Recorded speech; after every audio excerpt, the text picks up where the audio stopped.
Imagine waking up one morning and the sun never fully rises. You step outside and the sky is wrong. Not stormy, not overcast, just dimmed. A pale, filtered light hangs over everything, like the world has been covered with dirty glass. You wait for it to clear. It doesn't. Days pass, then weeks. The light stays exactly the same, weak, cold, and incomplete. This is not a metaphor. This is not mythology. In 536 AD, across Europe, Asia, and large parts of Africa, a mysterious atmospheric fog appeared and refused to leave. For 18 full months, the sun was reduced to a fraction of its normal strength. Temperatures dropped sharply. Summer snow was recorded in regions where snow had never fallen that time of year. Harvests failed, livestock died, and an entire hemisphere slowly began to starve. But this is where it gets strange. A catastrophe of this scale, global in reach, 18 months in duration, should have generated an extraordinary volume of written documentation. Civilizations in this period were not primitive. The Byzantine Empire maintained detailed administrative records.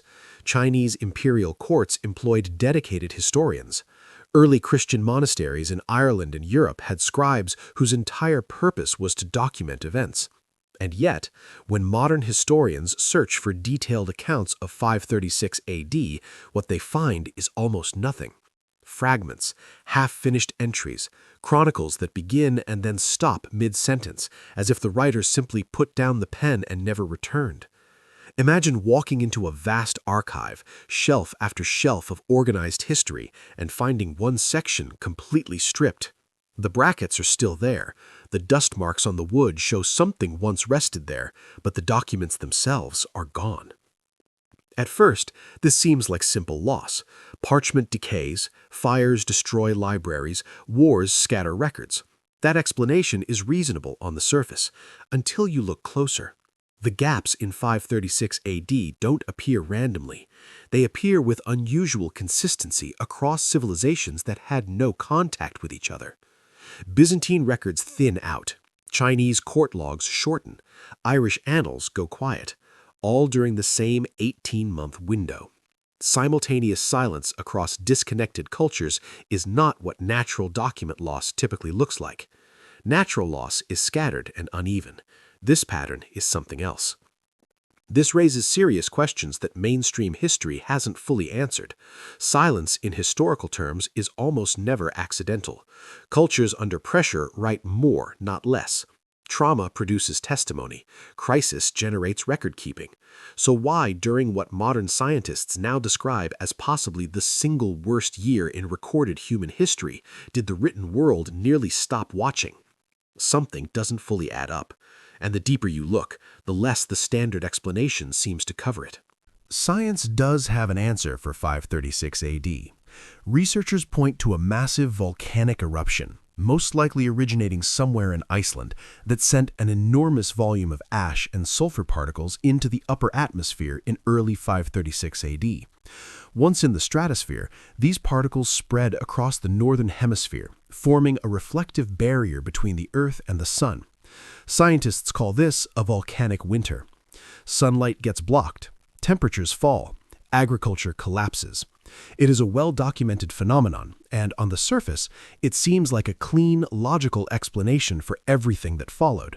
The fog, the cold, the failed harvests, all of it fits neatly inside this framework, and for many researchers, that is where the investigation ends.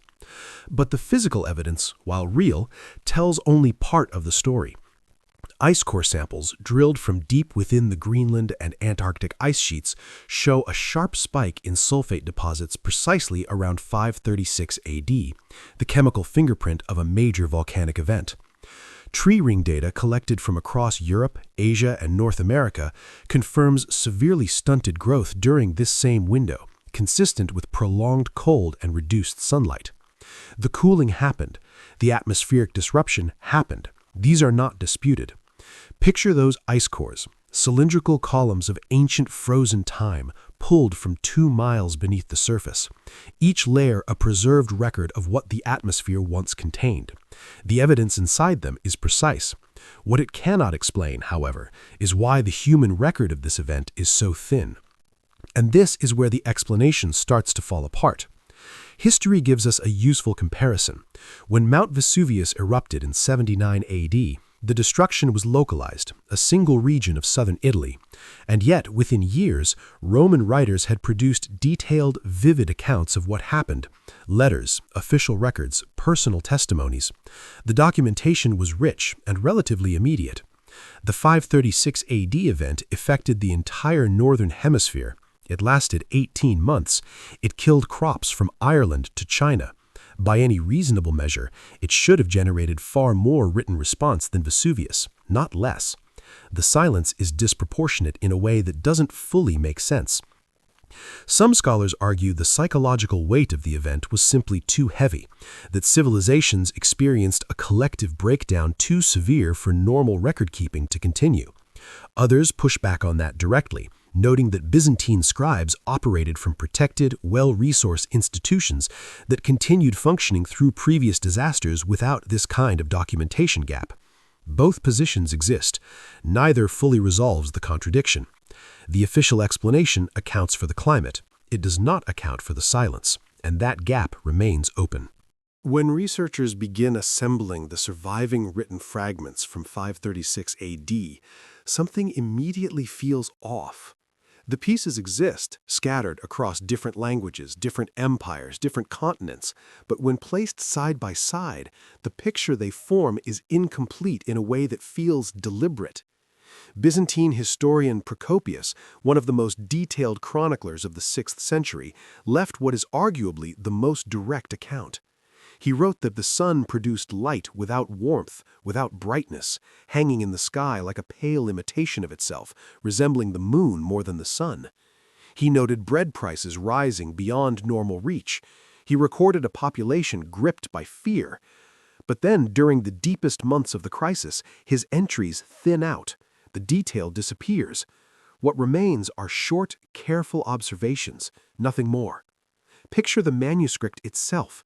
Imagine a heavy-bound volume, its pages filled with dense, disciplined script, the handwriting of a man trained to observe and record everything. And then, without explanation, the entries shorten.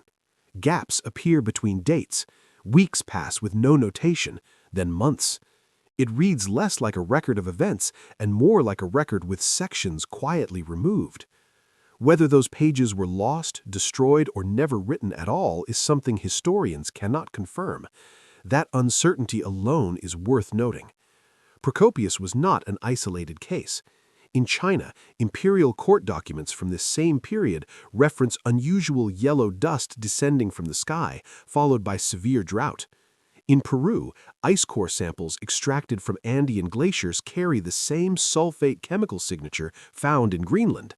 The event reached every corner of the globe, and yet the documentation remains thin everywhere. But this is where it gets strange. The fragments that survived, across completely separate civilizations, share an unusual quality. They are all cautious. They are all brief. They describe consequences, hunger, cold, fear, but almost never attempt to explain the cause. For cultures that specifically trained scribes to investigate and analyze unusual phenomena, this absence of inquiry is deeply abnormal. Ancient historians didn't just record events, they debated them, theorized about them, argued over their meaning. That analytical instinct is almost entirely missing from 536 AD's surviving record. Some researchers have proposed that prolonged reduction in sunlight may have produced neurological effects across entire populations, lowered motivation, cognitive fog, disrupted sleep cycles compounding into a kind of civilizational numbness. It is a theory, it has not been proven. Others reject it entirely, calling it speculative. What cannot be rejected, however, is the pattern itself. The fragments survived. The reasoning behind them does not. And that absence raises questions that a simple volcanic explanation has never fully answered.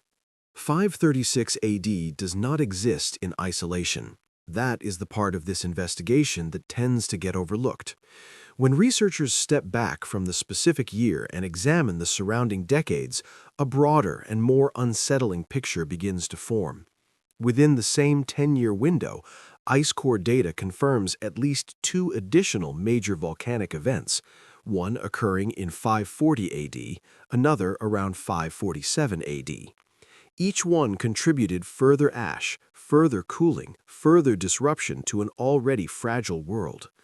Climatologists now group these events together under a single term, the Late Antique Little Ice Age, a sustained period of below normal temperatures that persisted well into the 600s. Picture a timeline stretched across a wall, three separate markers highlighted in red, each one representing another rupture in the Earth's atmosphere. Three events, one devastating sequence. And yet, when historians examine the documentation surrounding each of these three events, something immediately stands out. The records are not equally thin across the board. The 540 AD eruption, while severe, left slightly more written trace than its predecessor. The 547 AD event has a more visible footprint still.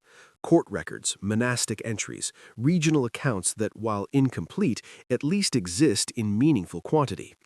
But 536 AD, the first event, the one that initiated the entire sequence, remains the most poorly documented of all three. At first, this seems like a reasonable outcome. Perhaps civilization was simply too unprepared, too shocked by the first event to respond with normal record-keeping. That explanation feels logical until you examine the specific shape of the gap more carefully. But this is where it gets strange. The 18-month window that Procopius described as darkness, that precise period of dimmed sun and failed harvests, corresponds almost exactly with the deepest documentation gap found across three completely separate civilizations: Byzantine imperial records, Chinese court archives, early Irish monastic annals, written by monks in stone monasteries on the western edge of Europe with no communication link to Constantinople or the Tang dynasty. All three show the same hollow period, the same silence, centered on the same months. That level of synchronization across disconnected cultures is not what historians typically associate with random document loss. Patterns in history carry weight. When one civilization goes quiet during a crisis, scholars look for local explanations. When three do, simultaneously, independently, during the same narrow window, the local explanations stop being sufficient. Ash in the atmosphere does not selectively erase records. It does not reach into Byzantine scriptoriums and Irish monasteries at the same moment and produce the same result. Something about 536 AD created a silence that the two events following it did not. That difference has never been adequately explained. Several theories have been proposed to explain the silence of 536 AD. None of them fully close the case. The first is what researchers loosely call the trauma theory. The idea that the event was simply so catastrophic in scale that normal documentation became functionally impossible. Picture monasteries standing empty, their scriptoriums cold and abandoned, scribes dead from famine or disease. Entire knowledge systems, the networks of educated individuals who maintained written culture, collapsing simultaneously across continents. Under this framework, the silence isn't suspicious. It's a natural consequence of civilizational breakdown too severe for anyone to write through. It is a reasonable position, but history presents a direct problem with it. Civilizations have endured plagues, invasions and famines of comparable devastation, and still produced written records during and immediately after. The silence of 536 AD is disproportionate even against those events. The second theory is quieter and considerably more uncomfortable. Some researchers have pointed to the possibility of deliberate erasure, that the records from 536 AD were not lost passively, but removed intentionally by later authorities, religious institutions, political powers, administrations that took control in the years immediately following the crisis. This is not an unreasonable suspicion. The decades after 536 AD saw significant power restructuring across Byzantium, Persia, and the early Christian Church, institutions that controlled which documents were preserved and which were discarded. At first, this seems like speculation, until you look closer at the timing. Power shifted, records thinned. Whether that connection is coincidence or something more deliberate remains, for now, an open question without a clean answer. A third theory moves further from the conventional. Some researchers, a smaller group though not easily dismissed, have suggested that the fog of 536 AD was not volcanic in origin at all, that its source remains genuinely unknown, and that the silence in the records reflects not destruction or erasure, but something stranger, an event so outside the existing framework of ancient understanding that the people who witnessed it had no adequate language to describe it. They recorded the effects because effects were observable, but the cause, whatever it was, may have existed beyond their conceptual reach entirely. That idea has not been proven. It has not been dismissed either. What remains, after every theory is placed on the table, is the same unresolved image, an 18-month window, a dimmed sun, a world that suffered visibly and documented almost nothing. We have the physical evidence of the event, we have fragments of fear preserved in the few accounts that survived, but the complete human record of what those 18 months actually felt like, what people witnessed, believed, and understood, remains just out of reach, and that distance has never fully closed.